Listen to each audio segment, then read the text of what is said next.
Guys, welcome back to the channel. आज हम मिले हैं ताकि हम डिस्कस करें अपने चित्रकूट के ब्लॉग के बारे में। मैंने सारे ब्लॉग्स डाल दिए थे बट चित्रकूट का ब्लॉग रह गया था, मैं उसको डालना भूल गई थी क्योंकि उससे पहले बाकी के ब्लॉग्स डालने ज़रूरी थे। तो आज हम चित्रकूट का देखेंगे व्यू कि हमने चित्रकूट में क्या क्या किया था। एक्चुअली चित्रकूट में मैंने ज़्यादा कुछ शूट नहीं किया क्योंकि चित्रकूट में मेरी तबीयत ख़राब हो गई थी और मैं इतनी हालत में नहीं थी कि मैं कुछ भी शूट करूं। सो कुछ कुछ चीज़ें शूट करी हैं, वो आप देखो और दर्शन करो। बोलो जय सिया राम, रामचंद्र भगवान की जय।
गाइस, ये है सफ़ेद पेठा का पेड़। इनमें सफ़ेद पेठा लग रहा है, देखो। एक तो ये लग रहा, एक इसी के पीछे लग रहा है, एक के नीचे लग रहा। क्या है ये पेठा ये गाइस? देखो, नहीं ये तो नारियल है। ये ऊपर कलम चढ़ा रखी नारियल। लोगों का खाना आ चुका है, दो है। हम सब खाएंगे अब। गाइस, ये आया है खाना। ये मिक्स वेज है, ये पनीर है, ये चावल है, ये दाल है, ये सैलेड है, पापड़ और रोटी। ये देखो।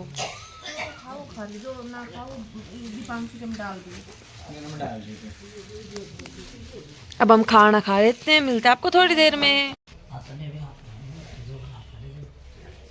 गाइस, सब सो चुके हैं। गाइस, हम प्रयागराज से चित्रकूट पहुंच गए थे हमारी ट्रैवलर से। फिर उसके बाद हमने चित्रकूट में स्टे किया था और चित्रकूट में स्टे करने के बाद हम नेक्स्ट मॉर्निंग नहा धो के यहाँ से गए थे। और फिर उस मतलब जो होटल था यहाँ से हम सुबह नहा के गए थे मंदिर में और फिर उसके बाद हमने वहाँ दर्शन करे थे। सो आप अभी मंदिर के दर्शन करें और जहाँ पे गुप्त गोदावरी मैया भी है और वो जो मंदिर है आप वहाँ के दर्शन करें।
इस पर्वत का नाम है महेंद्राचल पर्वत। क्या नाम है? महेंद्राचल पर्वत। इसका महेंद्राचल पर्वत नाम क्यों पड़ा? जब माता अनुसुईया का विवाह अत्रि मुनि महाराज के साथ में हुआ था, तो अत्रि मुनि महाराज के मन में खोट आया कि मेरी पत्नी जो है तो मुझको नहीं चाहती है, मैं इसकी परीक्षा लूं। अगर ये परीक्षा से पूर्ण होगी तो ये मेरे पास रहेगी, खड़ी रहेगी। अत्रि मुनि महाराज ने मन में क्या विचार किया कि मैं यहाँ पर जंगल में जा करके हजारों बरस की तपस्या करूँगा। सती अनुसुईया, मेरी बात को सुन लो, मैं यहाँ तपस्या करूँगा, आप क्या मेरे साथ कर सकती हो? अत्रि मुनि महाराज से अनुसुईया बोली कि अगर एक जगह पर बैठ के आप हजारों बरस तप कर सकते हैं तो मैं एक पैर के बराबर खड़ी होकर के हजारों बरस आपका इंतजार करूँगा। ऐसे करते करते हजारों बरस बीत गए। अब देखिए दूसरी परीक्षा लेना अत्रि मुनि ने अनुसुईया की चालू किया। जहाँ पर 12 साल का अकाल पड़ा था, पानी नहीं मिलता था, उस समय अत्रि मुनि महाराज के नेत्र खुले। अत्रि मुनि महाराज ने अनुसुईया से कहा कि अनुसुईया मेरे को पानी लेके आओ, मुझको प्यास लगी। माता अनुसुईया 3 लोक गई। कहाँ कहाँ? ब्रह्मा, विष्णु, महेश के पास। जल कहीं नहीं मिलता।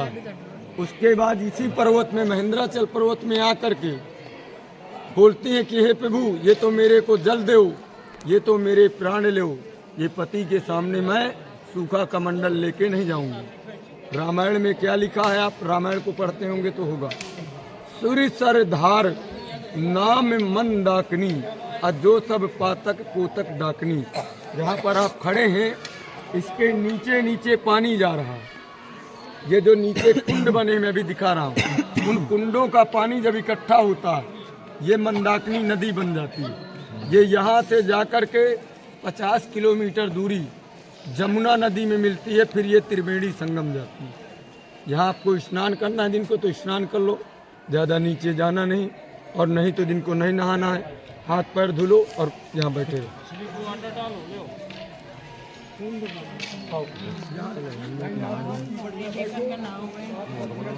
देखो वो लगा है छोट, पानी का जो पानी है ना वो नीचे से यूं आ रहा,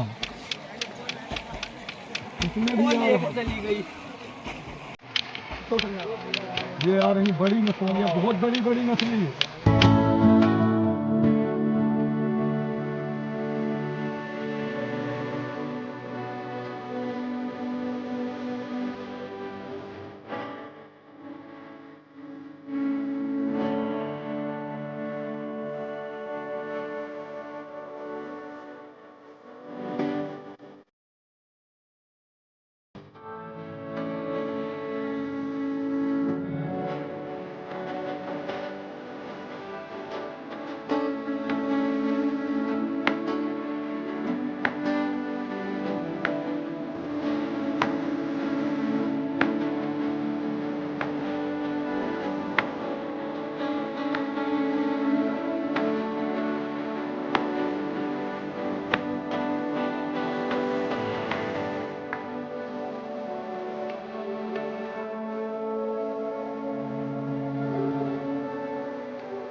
उमा कहती थी कि मैं बड़ी हूँ, सती हूँ।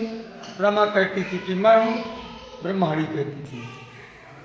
उस समय इनके द्वार पे नारद जी पहुंच गए। तो नारद जी से पूछती हैं, ये बताओ नारद, तुम 3 लोग 14 भवन का भ्रमण करते हो, आप ये बताओ इस संसार में श्रेष्ठ और प्रतिव्रता नारी कौन है? नारद जी ने कहा कि ये माँ हमसे अगर पूछ रही तो मैं बता रहा हूं। चित्रकूट पावन परम जा खगमग करत बिहार, अनसुईया सबसे बड़ी जो अति ऋषि की नार। एक सती अनसुईया नाम की प्रतिव्रता नारी जो हजारों बरस अपने पति के लिए एक पैर के बराबर खड़ी है। वो जंगल में उसकी कुटिया अपने अपने पति को बुलाया। तीनों रानियों के दिल में आग लग गई कि हमसे बड़ी कौन थी। बोले जाओ अनसुईया की ऐसी परीक्षा लेके आना कि वो पूर्ण न कर सके। तभी यहाँ पर ब्रह्मा विष्णु महेश साधु का भेद बना के आए, जो आपने देखा है वहां साधु भेद बना के आए। बोले हे माँ हमको भोजन करा दो। झुलाने के बाद उमा रमा ब्रह्माणी देवलोक से पति को खोजने के लिए आए। बीच में नारद जी मिल गए। रुको सुनो, बीच में नारद जी मिल गए। फिर नारद जी से बोली नारद अनसुईया का द्वार बताओ। नारद जी ने कहा सुनो माँ, मेरे को आग लगानी आती, आग बुझानी नहीं आती। अगर मैं अनसुईया के आश्रम पहुंचा, अब मुझको बालक बना लिया तो मैं क्या करूंगा? आप जाओ, मैं तुमको रास्ता मार्ग बता देता हूं कैसे तुम्हारे पति मिलेंगे। अब एक देवताओं की पत्नी है अनसुईया माँ, एक ऋषि की पत्नी है। बात को समझना बहुत गहराई की बात है। उनको बताते हैं नारद जी की जाओ अनसुईया माँ के चरणों में 16 श्रृंगार जो होता है और श्रृंगार जो शादी विवाह में लगता है उसको रख देना। अपना थमा भीख मांगना पति की, तो आपके पति दे दें। तीनों रानियां यहाँ आई। बोले हे माँ हमारे पति दे दो। बोले कौन थे तुम्हारे पति? बोले जो पालने में झूल रहे हमारे पति हैं। बोले वाह देवी, 6 महीने का बालक, तुम 20-20 बरस की बहू, कोई बोलेगा तुम्हारा पति? बोले नहीं ये हमारे पति। बोले ठीक है, पालने से उठा लो गोद में और ले जाओ। तीनों रानियां पालने के पास तो जाती हैं, पर देखती क्या है कि तीनों का रूप तो एक, कोई रंग वो नहीं, किसी का काला हो किसी का गोरा हो, तीनों का रूप तो एक ही। फिर पहचान नहीं पा रही। फिर अत्रि मुनि महाराज बोलते हैं कि अनसुईया इनके पति दे दो। जैसे जल का छींटा लगाया वही पति के रूप में आए। तभी ब्रह्मा विष्णु महेश के सामने मां अनसुईया रोने लगी कि आज ये मेरा पालना जो था इतने दिन हरा भरा था, आज ये 2 मिनट में खाली हो रहा। तो मां अनसुईया जब यहाँ रोने लगी तो ब्रह्मा विष्णु महेश बोले कि माँ रोइए मत, कोई वरदान मांग लो। मां अनसुईया ने 2 वरदान मांगा था कि एक तो मेरे पति के चरणों में हमेशा मेरा प्रेम बना रहे, और दूसरा जो बच्चों को मांगा। तो मां अनसुईया के कौन से पुत्र हुए? दत्तात्रेय भगवान, दुर्वासा ऋषि, चंद्रमा ऋषि। फिर त्रेतायुग आ गया, भगवान राम को वनवास हुआ।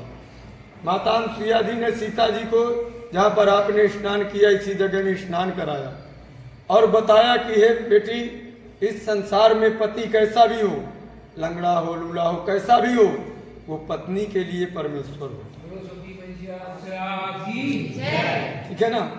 यहाँ पर क्या है, साधु संतों का स्थान है। यहाँ पर हर मंदिर में न तो पूजा होती है, न हर मंदिर में बैठाला जाता है, और यहाँ बिना श्रद्धा के दान नहीं लिया जाता कि आपको मैं बताऊं आपको दान देना ही पड़ेगा, कुछ नहीं, मर्जी आपकी। यहाँ 3 सेवाएं होती हैं, एक तो गौ सेवा, एक संत की सेवा, एक विद्यार्थी सेवा। और मां अनसुईया को तो आप जानते हैं कि 16 श्रृंगार का वस्त्र चलता है।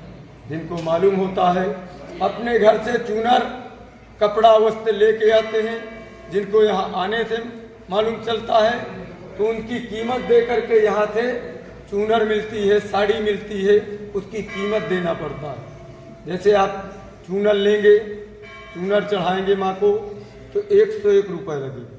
और अगर साधु सेवा करोगे एक साधु की तो 101 रुपये लगेगा। अगर 2 साधु की करोगे तो 200 लगेगा।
गाइस ये है मार्केट, यहाँ सब लोग अभी नाश्ता कर रहे हैं। ताऊ जी खा रहे हैं चाय और मूंगफली।